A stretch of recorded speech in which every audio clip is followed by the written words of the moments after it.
Hello and welcome back friends. Today I have edible variety of taro root over here which is already germinated. If you don't find germinated one, no worries. They are very easy to grow, just follow the process. They are very famous in Asian countries, so you can find in Asian markets easily. Basically for their growth they just need 4 to 7 months of warm temperature from their growth to the harvest. So they are commercially grown in tropical to subtropical climates. Regarding the soil, they like rich, moist, well-draining soil having pH from 5.5 to 6.5. They like good amount of compost in the soil which help them to get the good amount of potassium from the soil. That is what they love to have in the soil. So I'm just filling 2 of the pots over here to start my project. So it is the day 1 and putting the taro roots in the pots, just putting them very shallow. If you want to grow them commercially, you have to dip at least 1 to 2 inch deep into the soil. And similarly preparing another pot.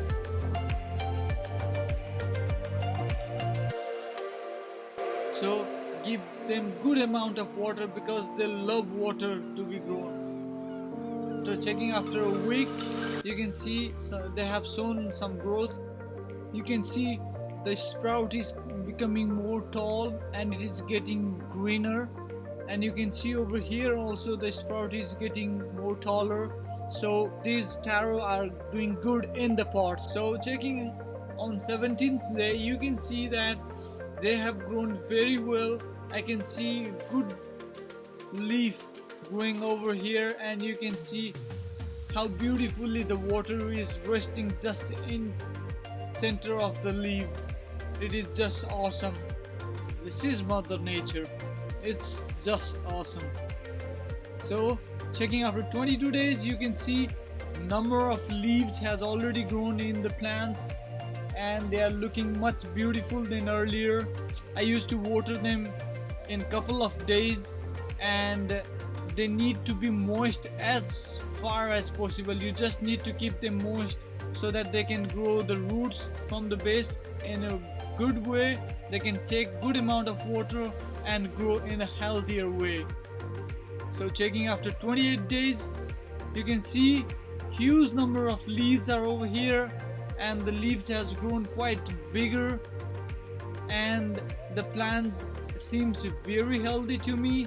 And you can see the stems and see the new growing leaves. They are just doing best, and you can see the roots. They are also spreading. They are also growing vigorously down there. So it looks very beautiful now. You can see you can use these plants as a decorative purpose in your home also. You can use them for edible purpose, for decorative purpose. So checking after 35 days, you can see the plant is more than 2 feet tall. Since there is little space, so they cannot grow more. So now I am transplanting these plants into the garden. You need to just squeeze from all the sides so that the soil will be loose and it will be easier to take out the plant. You can see the nice network of the roots down there. Since they didn't get good space to grow, so they are just entangled down there. So open up the roots and slowly and gently pull out the taro plant from the pot. So here you can see that the good network of the root. I haven't disturbed much to this plant. Now I'm just placing down into the ground and just cover it with the soil. Nothing more you have to do. It's very easy to transplant also. There is no hard work required. This is how we can just transplant into the garden if we want more taro roots. If you don't want, there is no need to transplant in the garden. Just leave it in the pot and just water it frequently, and it will just increase the beauty of your home. This is how you can grow the taro plant at your home in a very simple ways. If you have any queries, please, I would love to reply them. Just comment below in the comment section. I hope you like my video. Please do share it, give it a thumbs up, and please don't forget to subscribe for more interesting videos. Thank you and see you again.